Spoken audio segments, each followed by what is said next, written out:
నిన్న చూసిన తర్వాత ఎక్కడ బోర్డమ్ అనే మాట వదిలేసేయండి, లూజ్ అంటే అది కూడా లేదు, అంత బిగువుగా పట్టు టైట్గా ఉంది. ఏంటి నువ్వు ఉన్నావు కదా, ఏదైనా ఎంటర్టైన్మెంట్ కామెడీ ఉంటుందని ఎక్స్పెక్ట్ చేశారు, లేకపోవడం అడ్వాంటేజ్గా ఫీల్ అవుతాను. ఆ ఆలోచన రాలేదు ప్రియదర్శి ఉండి, అంత టైట్గా తీసుకుంటూ వెళ్ళారు. ఆ సిలిండర్ ఇంకా సీనియర్ ఈయనే ప్రధాన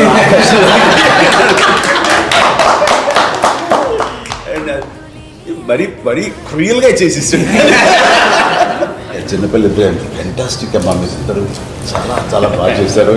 క్యారెక్టర్ అబ్బాయి చేయటం కానీ ఆ సెటిల్డ్వి ఎక్కడ ఓవర్గా చేయకుండా, అది లోపల ఎంత మదన పడతారో కళ్ళల్లో కోర్టులు నించుని ఆ చిన్న చీర కళ్ళల్లో అది కనబడుతుంటే మనకి చాలా గుండె పిండేస్తున్నాం. అంత బాగా చేశాడు, ఎక్కడ ఓవర్ చేయలేదు.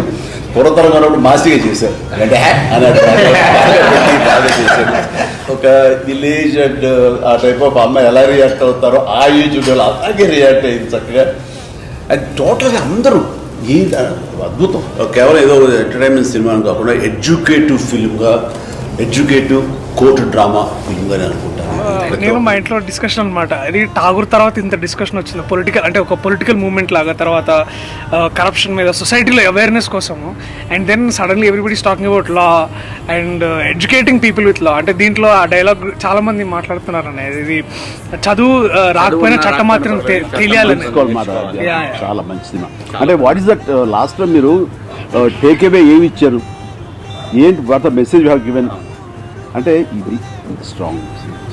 నాని ఇంట్రెస్ట్ చూపాడు అంటే ఏదో సంథింగ్ ఏదో ఉంటుంది. ఇంకో మాట కూడా ఇది కనుక బాగాలేకపోతే నా హిట్ 3 చూడొద్దని కమెంట్ చేస్తాడు. So confident. అలాంటి వాళ్ళం కూడా నాని ఉన్నాడా, ఈ నాని ఇందులో ఏంటి అంత ఇంట్రెస్ట్, ఆయనకున్న టేస్ట్ డెఫినెట్లీ ఏదో ఉంటుంది మ్యాటర్, లేకపోతే ఆయన ఓకే చేయడు, ఆయన పార్టిసిపేషన్ ఇందులో ఉండదు అన్ని. ఫస్ట్ అట్రాక్షన్, ఫస్ట్ డ్రైవ్ చేసింది థియేటర్లకు వచ్చేలా చేసింది నాని అనుకున్నాను. ప్రేక్షకులు థియేటర్లో చూడాలి, they should have that experience of being watch in the movie.